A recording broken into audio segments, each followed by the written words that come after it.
अगला क्वेश्चन है आपका trade dispute. What do you mean by trade dispute? Trade dispute 2G section हमारा कहता है डिस्प्यूट एक्ट का कि कोई भी डिस्प्यूट जो एम्प्लॉयर एम्प्लॉय के बीच में, वर्कर वर्कमैन के बीच में, वर्कमैन वर्कमैन के बीच में और एम्प्लॉयर एम्प्लॉय के बीच में जब होता है तो उसको हम डिस्प्यूट कहते हैं। तो वर्कमैन कौन होता है? Workman refers to a person employed in a trade or industry whether or not in employment or of employer with trade dispute where trade dispute arises। Trade dispute का मतलब होता है जब भी आपस में ट्रेडर्स के बीच में या वर्कमैन और एम्प्लॉयर के बीच में आपस में डिस्प्यूट हो जाता है, उसको हम कहते हैं ट्रेड डिस्प्यूट। इसके पीछे रीजंस क्या हो सकते हैं? टर्म्स एंड कंडीशन का बदला जाना, वर्किंग आवर्स का बदला जाना, काम से निकाल देना, डिसिप्लिनरी मैटर्स को इधर उधर हो जाना। तो इन सब कारणों से जो आपस में रंजिशें हो जाती हैं या डिस्प्यूट क्रिएट हो जाता है, उसको हम कहते हैं trade dispute. Next question is right of A registered trade union. एक रजिस्टर्ड ट्रेड यूनियन के राइट्स क्या क्या होते हैं? एक रजिस्टर्ड ट्रेड यूनियन का राइट होता है अपने लिए स्टैंड लेना। पहले तो आप इसमें ट्रेड की उसकी इंडस्ट्री की डेफिनेशन लिख देंगे, फिर ट्रेड यूनियन की डेफिनेशन लिखेंगे जो हम पहले भी डिस्कस कर चुके हैं, वही वर्कमैन वर्कमैन, एम्प्लॉयर एम्प्लॉय और एम्प्लॉयर और एम्प्लॉयर के बीच का जो रिश्ता। एंड उसके बाद इट टेल्स अस दैट हमारे पास दो तरह के ट्रेड यूनियन हो सकते हैं, एक रजिस्टर्ड होता है, एक अनरजिस्टर्ड होता है, मगर हमें प्रेफरेंस देनी चाहिए रजिस्ट्रेशन को, क्योंकि अनरजिस्टर्ड ट्रेड यूनियन अपने हक के लिए नहीं लड़ सकते। तो रजिस्ट्रेशन रिक्वायर्स एप्लीकेशन ऑफ 7 और मोर पर्सन्स विद नेम्स। 7 या 7 से ज्यादा लोगों का रजिस्ट्रेशन होना जरूरी है। Who are engaged in employment, जो एम्प्लॉयमेंट में एंगेज्ड हैं, और कम से कम उस यूनियन में 100 वर्कर्स होने चाहिए, या जितनी टोटल वर्कफोर्स है उसके 10% मेंबर ट्रेड यूनियन का पार्ट होने चाहिए, तभी वो trade union registered trade union कहलाएगी। और उसका फायदा यही है कि वो अपने राइट्स के लिए बार्गेनिंग कर सकते हैं। They can ask for their bargaining power, they are eligible for their bargaining power. तो ये आपका राइट्स है ट्रेड यूनियन के। और इसके क्या क्या राइट्स हैं? पहला, ये कॉर्पोरेट बॉडी समझी जाती है जिसके पास परपेचुअल सक्सेशन का अधिकार है, कॉमन सील है और ये प्रॉपर्टी भी एक्वायर कर सकती है। साथ ही साथ इसके पास फंड, पॉलिटिकल पर्पस के लिए फंड को प्रोवाइड करने का भी राइट है, मगर ये वॉलंटरी है। इसके अलावा इनको इम्यूनिटी मिलती है सिविल एंड क्रिमिनल प्रोसीडिंग से। साथ ही साथ ये अपना नाम चेंज भी कर सकते हैं, एमएलगेमेशन और डिसोल्यूशन का भी पार्ट बन सकते हैं। पूरा वही जो एक कॉर्पोरेट पर्सनैलिटी की जो फीचर्स होते हैं, जो राइट्स होते हैं, वो सब इनके पास है। Next question is procedure followed by labour court. एक लेबर कोर्ट की क्या प्रोसीजर होते हैं? Labour court is very important question. Industrial dispute act provide करता है 3 तरीके की courts, labour court, industrial tribunal and national tribunal. इसको डिटेल में हम बाद में करेंगे, तो इसको शॉर्ट में बताती हूँ पहले कि एक लेबर कोर्ट में डिस्प्यूट अगर हो जाए, 100 वर्कर्स के से कम की अगर डिस्प्यूट होती है तो उसको लेबर कोर्ट में ले जाया जाता है। नंबर 1, पावर और स्टेटस क्या है लेबर कोर्ट का? Have some powers as court of magistrate of first class. तो इसके पास पावर होती है जो मैजिस्ट्रेट ऑफ फर्स्ट क्लास का कोर्ट होता है ना, उसकी। और ये जो है इसके पास पावर होती है पनिशमेंट देने की भी। प्रोसीजर क्या होता है? While trying offences a labour court shall follow same procedure जो सीआरपीसी में एक फर्स्ट क्लास मैजिस्ट्रेट का प्रोसीजर फॉलो होता है। While adjudicating industrial dispute it deem to be a civil court. ये सिविल कोर्ट ही बन जाता है जब भी ये एडजुडिकेट करता है इंडस्ट्रियल डिस्प्यूट को, और उसमें इसको रिलीफ पावर देने का भी अधिकार है। He can grant it can grant interim relief, it can grant adjournment, power to examine any persons oath, to compel production of document and to issue commissions. ये सारे पावर्स इसके पास है।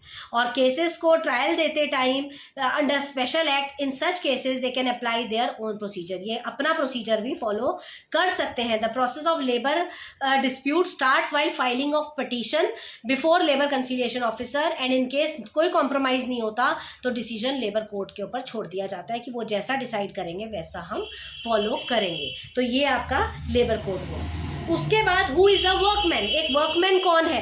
ध्यान से सुनेंगे। इंडस्ट्रियल डिस्प्यूट एक्ट सेक्शन 25 ये बताता है कि वर्कमैन हर वो इंसान है, एनी पर्सन जो एम्प्लॉयड है एक इंडस्ट्री के अंदर, मैनुअल वर्क में, अनस्किल्ड वर्क में, स्किल्ड वर्क में, ऑपरेशनल वर्क में, क्लरिकल वर्क में या टेक्निकल वर्क में, हायर्ड हो सकता है, रिवॉर्डेड हो सकता है, उसकी जो एम्प्लॉयमेंट है वो एक्सप्रेस्ड हो सकती है, इम्प्लाइड हो सकती है, और वो कोई भी proceeding under this act in relation to industrial dispute includes हर वो इंसान जिसमें जिसको डिसमिस किया जा सकता है, डिस्चार्ज किया जा सकता है, रिट्रेंच किया जा सकता है, और वो इन डिस्प्यूट्स के कॉन्सिक्वेंसेस को भुगतेगा, तो वो सारे वर्कमैन के कैटेगरी में आते हैं। मतलब किसी भी तरीके का काम managerial, technical, clerical, skilled, unskilled and manual, managerial नहीं आएगा सॉरी इसके अंदर, तो ये सारे के सारे वर्कमैन में आते हैं। अब कौन नहीं आता वर्कमैन में, वो सुन लीजिए।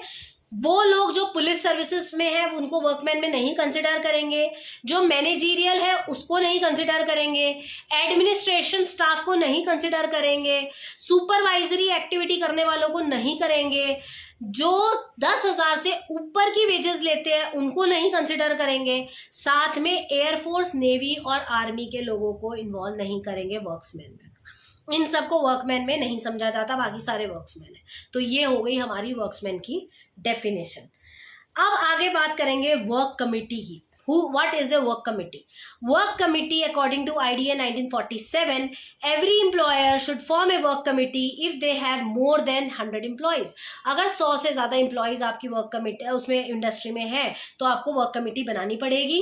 वर्क कमिटी का काम है, उसमें इक्वल नंबर ऑफ वर्कमैन और इंडिविजुअल्स होते हैं। ये जो कमिटी होती है इसका काम होता है healthy relationship between employer and employee देखना, साथ ही साथ कलेक्टिव एफर्ट्स करना ताकि एक अच्छा पीसफुल रिलेशंस रहे। फीचर क्या होते हैं वर्क्स कमिटी के? मेंबर इसके फिक्स्ड होते हैं और 20 से ऊपर नहीं होने चाहिए। इसके मेंबर्स में एम्प्लॉयर और एम्प्लॉय दोनों के रिप्रेजेंटेटिव्स होने चाहिए, और इनको फाइनल करने से पहले आपको ट्रेड यूनियन को बताना पड़ेगा। सेंट्रल गवर्नमेंट कभी भी इस कमेटी को डिसॉल्व कर सकती है। साथ ही साथ इसके जो वर्कर्स, जो इसके मेंबर्स हैं, वो उनको कम से कम 1 साल हो गया हो काम करते हुए और 19 साल की उम्र से कम के ना हो। ये सारे फीचर्स है वर्क कमेटी के मेंबर के, जो 20 मेंबर बनते हैं वर्क कमेटी के। This is works committee. उसके बाद next question is appropriate government. हम लोग बार बार पढ़ेंगे इस लेबर लॉ को पढ़ते हुए एप्रोप्रिएट गवर्नमेंट का अप्रूवल, एप्रोप्रिएट गवर्नमेंट की permission. Now what is this appropriate government? Appropriate government is central government. Appropriate government section 2A means central government in relation to any industrial dispute concerning any industry carried on or by under the authority of central government, controlled industry by central government. कोई भी काम तो इसमें central या state government दोनों को ही consider किया जाता है एप्रोप्रिएट गवर्नमेंट के फॉर्म में। ठीक है, द एप्रोप्रिएट गवर्नमेंट में as occasion arises by notification in official gazette. Official gazette में नोटिफिकेशन निकालते हैं ये। इसमें बोर्ड ऑफ कंसिलिएशन आता है, प्रमोट करता है ये सेटलमेंट करने के लिए इंडस्ट्रियल डिस्प्यूट को। अगर स्टेट लेवल है तो स्टेट गवर्नमेंट एप्रोप्रिएट गवर्नमेंट है, अगर नेशनल लेवल है तो सेंट्रल गवर्नमेंट एप्रोप्रिएट गवर्नमेंट है उसमें। और the board shell consist of A chairman. इसमें कौन कौन होता है? एक चेयरमैन होता है और बाकी के 2 या 4 मेंबर होते हैं। 2 होंगे या 4 होंगे। क्यों? क्योंकि चेयरमैन को मिला के हमें ऑड बनाने होते हैं, तभी डिसीजन हो पाएगा ना। तो या तो 2 मेंबर होंगे या 4 होंगे। 2 होंगे तो एक चेयरमैन 3 हो गए, 4 होंगे तो एक चेयरमैन 5 हो गए। तो हमें ऑड नंबर में ही चाहिए होता है, और जैसे भी गवर्नमेंट को ठीक लगे उस हिसाब से। ठीक है, उसके बाद नेक्स्ट है when A strike become illegal. एक स्ट्राइक इलीगल कब होती है? एक स्ट्राइक इलीगल तब होती है जब वो उनके प्रोविजंस जो दिए गए हैं उसको ना माने, तब एक स्ट्राइक इलीगल हो जाती है। It means cessation of work by a body of persons employed. मैंने अभी आपको बताया पीछे स्ट्राइक के बारे में। तो सेक्शन 24 कहता है अगर हम सेक्शन 20